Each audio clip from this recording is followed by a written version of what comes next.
इस कार्यक्रम के पुण्यार्चक हैं श्री पवन जैन कपड़े वाले एवं श्री राहुल जैन इंजीनियर इजराइल, श्री सुरेश जैन पांड्या, श्री मनोज कुमार जैन बूरे वाले, श्रीमती रेणु गर्ग, श्री पवन जैन चांदी, श्री जीवन जैन, हर्ष जैन अहिंसा, श्री रूपेश जैन चांदी, श्री रोहित जैन अहिंसा, श्री सुशील जैन जी नसिया, श्री विनोद जैन हार्डवेयर, श्री अनिल जैन, अंकुर जैन, आर्जव जैन रईस, श्री मुकेश जैन लले छिपीटोला, श्रीमती मंजू जैन कमलानगर, श्री महेश कुमार जैन कमलानगर, श्री ललित जैन मारुति स्टेट, श्री हरीश चंद्र जी सुभाष जैन नायक कमलानगर, श्री सनत जैन बांसवाड़ा, श्री महेंद्र कुमार जैन, श्री सुशील मोहन जैन, श्री सुनील जैन ठेकेदार, श्रीमती ओमवती जैन।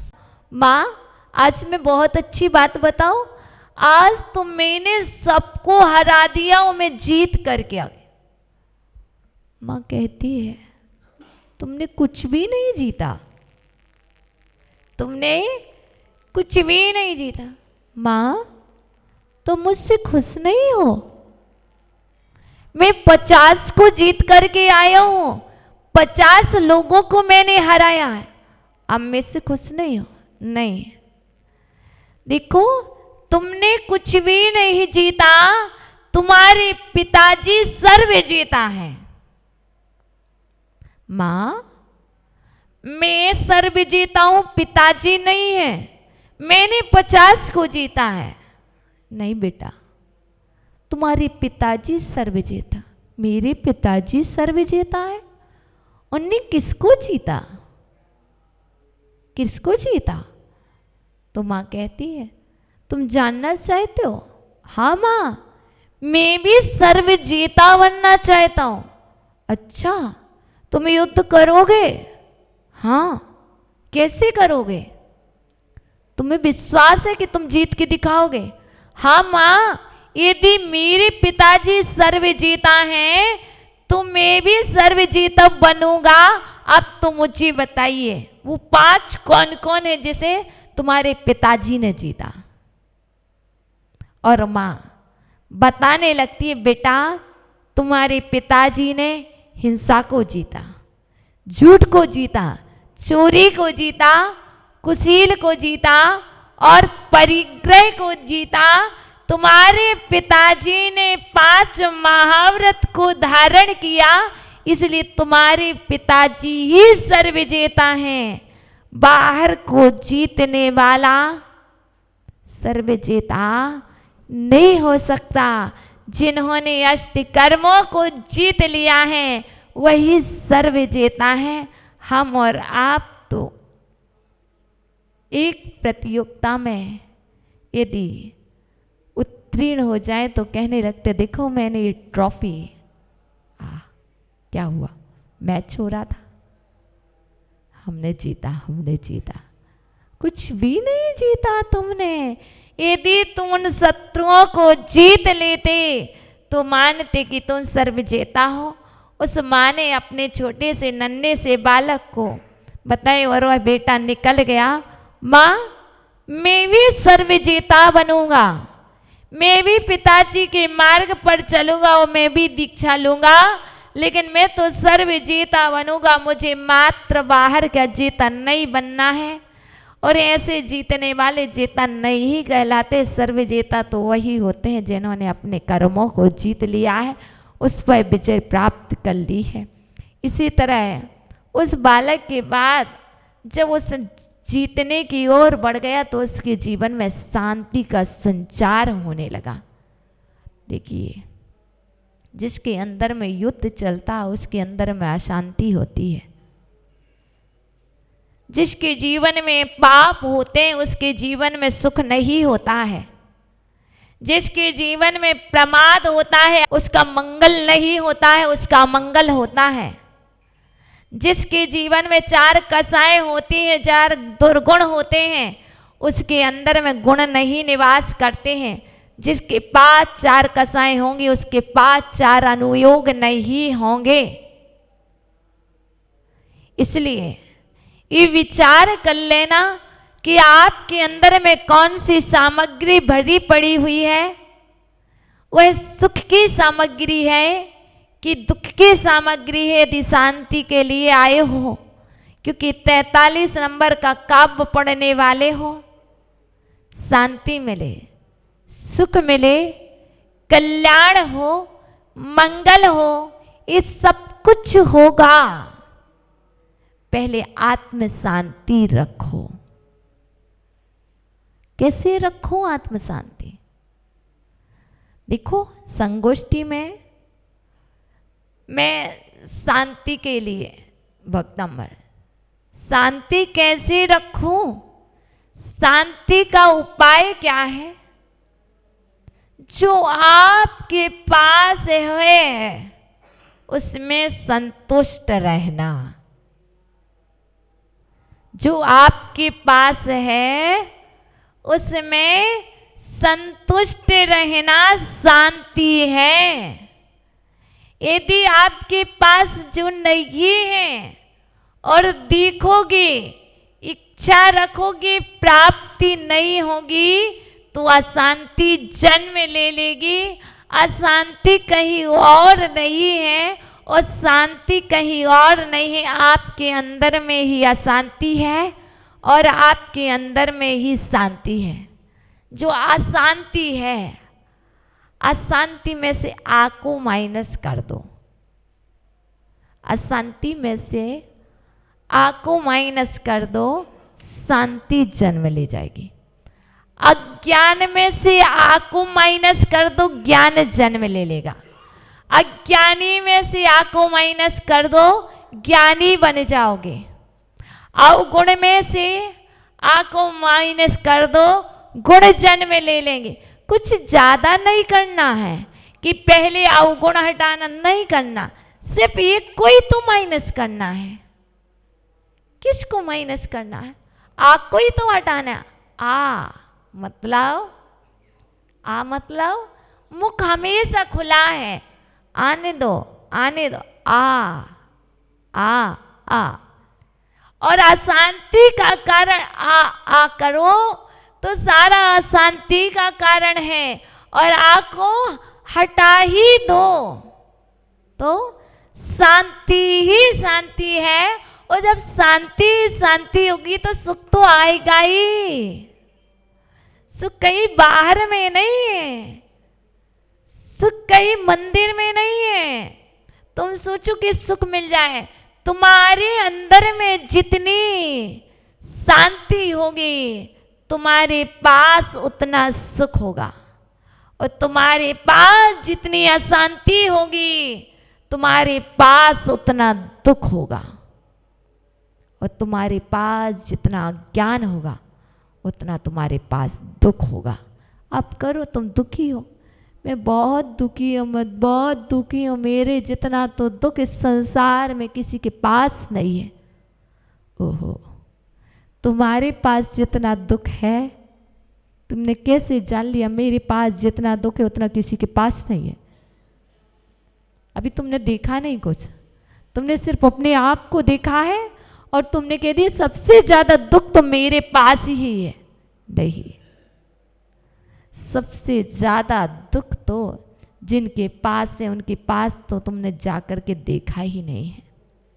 देखिए देखिए, जिनके पास दो हाथ नहीं है उनसे पूछिए, उनसे पूछिए दुख क्या चीज होती है। जिनके पास दो पैर नहीं है उससे पूछिए उनका दुख क्या होता है। जिनके पास ये आंखें नहीं है, आंखें हैं लेकिन आंखों में ज्योति नहीं है, उनसे पूछिए उनका दुख क्या होता है। जिनके पास जबान तो है पर बोल नहीं पाते, उनसे पूछिए उनका दुख क्या होता है। उनसे पूछिए जिनका मस्तिष्क तो है पर मस्तिष्क कार्यशील नहीं है, उनसे पूछिए उनका दुख क्या होता है। उनसे पूछिए जिनके तन पर फटे टूटे वस्त्र है, तुम्हारे पास तो सब कुछ है और आप उसके बाद भी कह रहे हो मेरे से ज्यादा दुखी तो इस दुनिया में कोई नहीं है, मैं ही सबसे बड़ा दुखी हूं। बड़ी अच्छे से कहते हो मेरे जितना कर्म का उदय तो किसी भी जीव का नहीं है। हाँ सत्य है, तुम्हारे जितना पुण्य कर्म का उदय तो किसी दूसरे का नहीं है। तुम्हारा जितना पुण्य कर्म का उदय है, तब यदि तुम्हारा पुण्य का उदय ना होता तो यहां ना बैठते। तुम्हारा इतना पुण्य कि तुम परमात्मा के चरणों में बैठे हो, तुम भक्तामृत स्त्रोत को हाथ में लिए हो, तुम भक्तामृत स्त्रोत का रसपान कर रहे हो, तुम उसका उच्चारण कर रहे हो। इससे मतलब सिद्ध होता है कि तुम कुछ भी कहो, तुम्हारी ये आदत पड़ गई, तुम पुण्यात्मा हो। तुम अपने आप को कितना भी कहो मैं पापात्मा हूँ, मैं पापात्मा हूँ, मैं पापात्मा हूँ, लेकिन ये मानतुंग स्वामी का भक्तामृत स्त्रोत कहता है कि जो इसको पढ़ता है वो पापात्मा हो ही नहीं सकता है, वह तो नियम से पुण्यात्मा है। और पुण्यात्मा को दुख नहीं होता, भव्यात्मा जीव दुखी नहीं होता। पुण्यात्मा जीव तो दुख में भी सुख का अनुभव करता है। इसलिए आप पुण्यात्मा हैं। पुण्यात्मा ही नहीं, अपने आप को कहूं मैं परम पुण्यात्मा हूं। क्या? मैं परम पुण्यात्मा हूं, आपका दुख दूर हो जाएगा। अपने आप को कहना शुरू कर दो, मैं सुखी हूं, मैं सुखी हूं, मैं सुखी हूं। सुखी होना शुरू हो जाओगे। और यदि प्रतिदिन कहो मैं दुखी हूं, मैं दुखी हूं, मैं दुखी हूं, मैं दुखी हूं, मैं दीन हूं, मैं दीन हूं, मैं हीन हूं, हो जाओगे। देखो, क्योंकि पहले कहा है हमारे यहां से नकारात्मक सोच को हटाओ, निगेटिव थॉट को बाहर निकालो, जो दोष है। देखिए, गेहूं साफ करते हैं तो बताइए किसे हटाते हैं? गेहूं को हटाते कि कंकड़ को हटाते? अरे कहते तो कि गेहूं बीन रहे, बोलते क्या हो? चावल बीन रहे, गेहूं बीन रहे। चावल कोई नहीं बीनता, गेहूं कोई नहीं बीनता। जब भी गेहूं साफ किए जाते तो गेहूं क्या करते? रख लेते हो, और उसमें जो जो दोष है वो एक कंकड़ है तो कंकड़ को क्या करते हो? निकाल देते हो, हटा देते हो। वैसे तुम्हारे अंदर में जो जो भी दोष हैं, जो भी कंकड़ हैं, उन कंकड़ को निकाल दो तो क्या बचेगा? सारभूत पदार्थ बचेगा जो ग्रहण करने के योग्य है। और वह बचेगा तो फिर शांति मिलेगी कि नहीं मिलेगी? नहीं मिलेगी। कैसी बात कर तू? पक्का मिलेगी 100%। यदि कंकड़ नहीं हटाओगे, गेहूं के साथ यदि पिस जाएगा तो सारी रोटी क्या हो जाएंगी? कंकड़ वाली हो जाएंगी। तो कोई खाएगा क्या? नहीं खाएगा। और कारण यही है। कारण क्या है? जैसे रोटी में कंकड़ पिस गए तो किसी ने भोजन नहीं किया, इसी तरह तुम्हारे अंदर में जो दोष थे तुमने रखे रहे, फिर घर में तुम्हारे लिए किसी ने पसंद नहीं किया। अरे कोई मेरी सुनता ही नहीं है, कोई मेरी ओर देखता भी नहीं है। क्या हुआ? कंकड़ पिस गए हैं। तुम्हारे अंदर में वो दोष भरे हुए हैं, तुम्हें कैसे कोई पसंद करे? तुम पहले अपने कंकड़ तो निकालो, फिर उसके बाद घर में विचार करना मेरे घर में 43 नंबर काव्य से शांति आ जाए, शांति आ जाए। हम कहते हैं हम काव्य तो बहुत अच्छे से पढ़ेंगे और शांति आ जाए, पर हम अपने आप में परिवर्तन नहीं करेंगे। क्या? काव्य तो पढ़ेंगे, नमक छोड़ देंगे, मिर्ची छोड़ देंगे, मीठा छोड़ देंगे, सब कुछ छोड़ देंगे, काव्य पढ़ेंगे, लेकिन हम अपने अंदर के दोष नहीं निकालेंगे। एक चीज से काम हो जाए, बताइए। तो यहाँ पर आचार्य भगवान ने कहा है, देखो सिद्धि करने वालों ध्यान से सुन लेना, अनुष्ठान करने वालों ध्यान से सुन लेना। 9 प्रकार की शुद्धि बताई है। अनुष्ठान करना है ना। भक्तामृत स्त्रोत की इच्छा है कि मैं 42 नंबर और 43 नंबर काव्य को सिद्ध करूं। माना की इच्छा है ना कि कुछ कार्य हो, तो आचार्य भगवान कह रहे यदि देखो युद्ध में विजय प्राप्त करनी है, कोई आपसे जल रहा है, कोई युद्ध कर रहा है, कुछ भी उसमें विजय प्राप्त करनी है, आपको शांति चाहिए है, तो पहले आचार्य भगवान कह रहे शांति चाहिए तो 9 प्रकार की शुद्धि देखिए आपकी कौन कौन सी शुद्धि है। द्रव्य शुद्धि, क्षेत्र शुद्धि, काल शुद्धि, भाव शुद्धि, 4 प्रकार की हो गई। इसके बाद विनय शुद्धि, इसके बाद आसन शुद्धि, मन शुद्धि, वचन शुद्धि, काय शुद्धि। कितनी हो गई? 9 हो गई ना। द्रव्य शुद्धि की नहीं,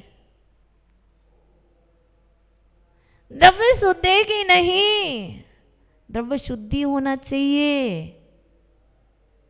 क्षेत्र शुद्ध है कि नहीं, क्षेत्र भी शुद्ध हो। काल शुद्ध है कि नहीं है, काल भी शुद्ध होना चाहिए। भाव शुद्ध है कि नहीं, भाव में तो एक ही चीज चल रही है, वो मेरे साथ ऐसा करता है, मैं उसके साथ ऐसा करूंगा। उसने मुझे इतना सुनाया था, मैं उसको 4 सुनाऊंगा। यदि मन में ये चल रहा है तो आचार्य भगवान कहते भाव शुद्ध नहीं है। मन में ये चलना था, उसने कुछ भी कहा है मैं तो उसे क्षमा करता हूं। और जब तक मन में भावों में ये चलता रहेगा तो कुछ होगा क्या? क्योंकि एक भी कंकड़ आ जाएगा तो पूरे भोजन का स्वाद चला जाएगा। क्योंकि हमें मिलने वाला था कुछ, लेकिन हमारे अंदर में एक कंकड़ आ गया। चाहे वो दाल में कंकड़ आए, चाहे वो सब्जी में आए, कुछ में भी आए, चाहे वो चटनी में भी आ जाए, लेकिन यदि कंकड़ आ जाएगा, ऐसी 9 प्रकार की शुद्धि है। 9 प्रकार की शुद्धि में ऐसी एक भी शुद्धि में, चाहे वो भाव शुद्धि हो, भाव शुद्धि में भी विकल्प आ जाए तो वो अनुष्ठान सफल नहीं हो पाता है। क्या हो जाता है? यही समझिए कि विघ्न आ गया है। ठीक है। अब इसके बाद आती आसन शुद्धि। आसन मतलब किसे कहते हैं? जिस पर बैठते हैं, कटा का पाटा आदि, इसको क्या कहते हैं? आसन कहते हैं। वह आसन भी क्या होना चाहिए? शुद्ध होना चाहिए। अब 5वीं शुद्धि आती विनय शुद्धि। देखो वो आ रहे रपरिया जी, विनय शुद्धि, ऐसे हाथ लिए, देखो ये हाथ जोड़िए, क्या है? विनय शुद्धि है। कह रहे कि द्रव्य शुद्ध है या नहीं हो हमारा, लेकिन हमारी तो विनय शुद्धि है। अब विनय शुद्धि है तो मेरे सारे कार्य क्या होंगे? सफल होंगे। कैसी विनय? किसके प्रति विनय? सबसे पहले तो अपने प्रति विनय कीजिए, फिर उसके बाद अपने गुणों के प्रति विनय कीजिए, दूसरे के गुणों के प्रति विनय कीजिए, उसके बाद जिसकी आराधना करने वाले हो उसकी भी विनय करना होगी कि नहीं? और हम करें नहीं। इस कार्यक्रम के पुण्यार्चक थे श्री पवन जैन कपड़े वाले एवं श्री राहुल जैन इंजीनियर इजराइल, श्री सुरेश जैन पांड्या, श्री मनोज कुमार जैन बूरे वाले, श्रीमती रेणु गर्ग, श्री पवन जैन चांदी, श्री जीवन जैन, हर्ष जैन अहिंसा, श्री रूपेश जैन चांदी, श्री रोहित जैन अहिंसा, श्री सुशील जैन जी नसिया, श्री विनोद जैन हार्डवेयर, श्री अनिल जैन, अंकुर जैन, आर्जव जैन रईस, श्री मुकेश जैन लले छिपीटोला, श्रीमती मंजू जैन कमलानगर, श्री महेश कुमार जैन कमलानगर, श्री ललित जैन मारुति स्टेट, श्री हरीश चंद्र जी सुभाष जैन नायक कमलानगर, श्री सनत जैन बांसवाड़ा, श्री महेंद्र कुमार जैन, श्री सुशील मोहन जैन, श्री सुनील जैन ठेकेदार, श्रीमती ओमवती जैन।